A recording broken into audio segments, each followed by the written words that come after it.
19 September 2024 সাবেক রাষ্ট্রপতি জিয়াউর রহমান সম্পর্কিত গুরুত্বপূর্ণ সাধারণ জ্ঞান। মুক্তিযুদ্ধ অবদানের জন্য জিয়াউর রহমানকে কোন উপাধি দেওয়া হয়? বীরুত্তম। মুক্তিযুদ্ধ অবদানের জন্য জিয়াউর রহমানকে বীরুত্তম উপাধি দেওয়া হয়। মুক্তিযুদ্ধে মেজর জিয়া কোন সেক্টরের কমান্ডার ছিলেন? 1 নং সেক্টর। মুক্তিযুদ্ধে মেজর জিয়া 1 নং সেক্টরের কমান্ডার ছিলেন। জিয়াউর রহমান 19 দফা নীতি ও কর্মসূচি ঘোষণা করেন কবে? 30 এপ্রিল 1977 সালে।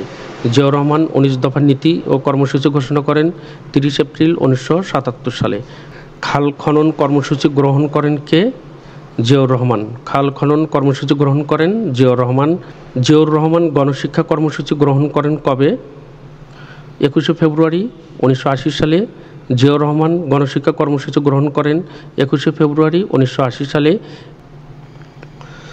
এই ভিডিওতে ভুল করেই একটি গুরুত্বপূর্ণ প্রশ্ন লেখা হয়নি।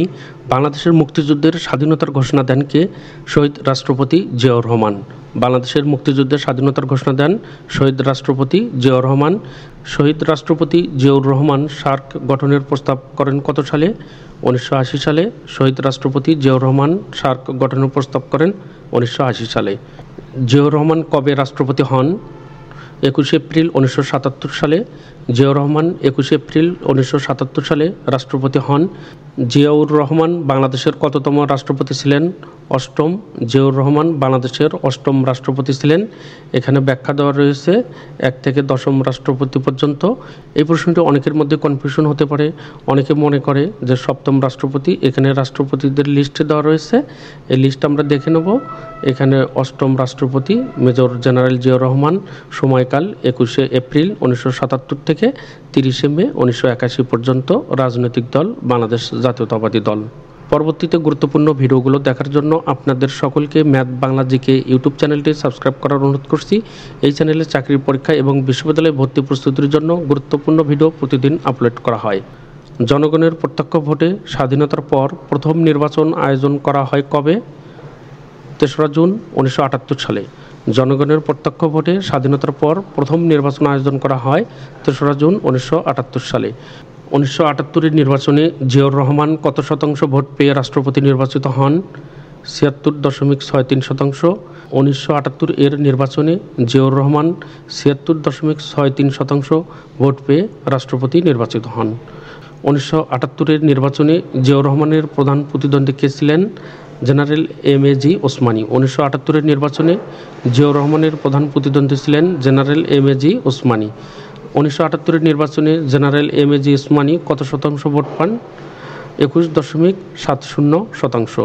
1978-এর নির্বাচনে জেনারেল এম.এ.জি. ওসমানী 21.70% ভোট পায়। শহীদ রাষ্ট্রপতি জিয়াউর রহমান বাংলাদেশ জাতীয়তাবাদী দল বিএনপি গঠন করেন কবে? 1 সেপ্টেম্বর 1978 সালে। বাংলাদেশ জাতীয়তাবাদী দল বিএনপি গঠন করা হয় 1 সেপ্টেম্বর 1978 সালে। বাংলাদেশ সংবিধান 5ম সংশোধনী আইন জাতীয় সংসদে গৃহীত হয় কবে? 5 এপ্রিল 1979 সালে। বাংলাদেশের সংবিধান 5ম সংশোধনী আইন জাতীয় সংসদে গৃহীত হয় 5 এপ্রিল 1979 সালে। বাংলাদেশের সংবিধান থেকে ধর্মনিরপেক্ষতা বাতিল করেন কে?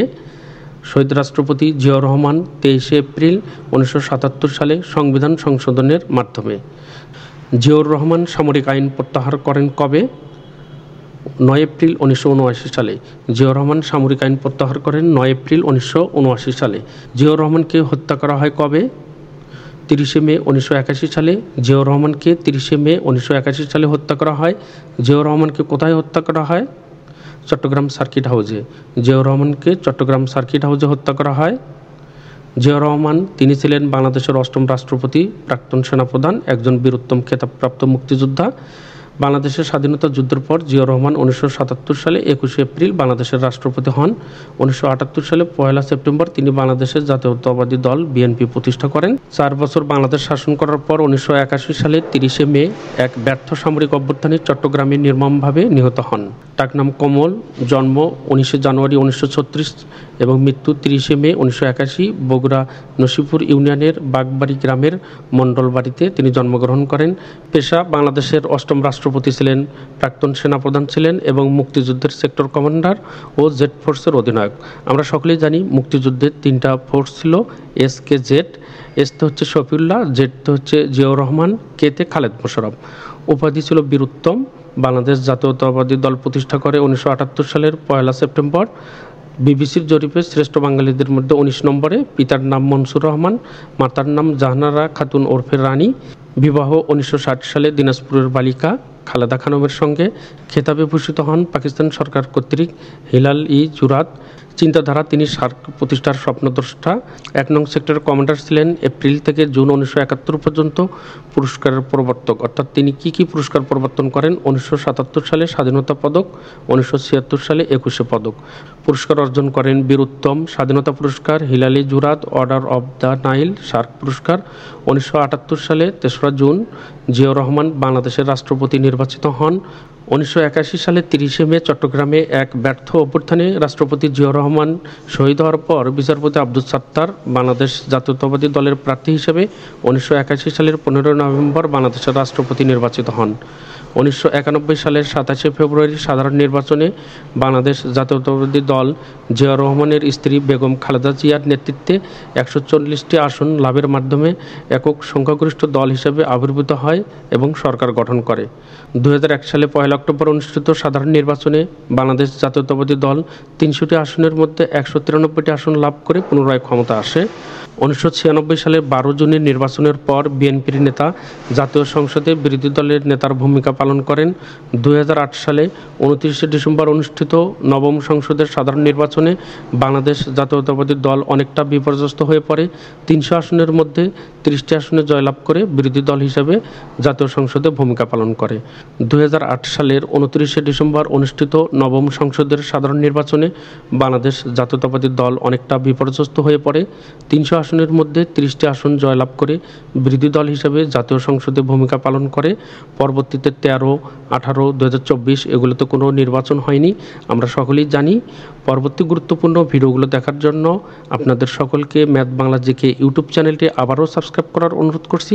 এই চ্যানেলে চাকরির পরীক্ষা এবং বিশ্ববিদ্যালয় ভর্তি পরীক্ষার আপডেট প্রশ্ন এবং বিগত চাকরির প্রশ্ন নিয়ে গুরুত্বপূর্ণ মডেল টেস্ট এবং বিভিন্ন ভিডিও ধারাবাহিকভাবে আপলোড করা হবে। আপনাদের সকলকে চ্যানেলটির সঙ্গে থাকার জন্য আন্তরিকভাবে অভিনন্দন এবং ধন্যবাদ জানাচ্ছি।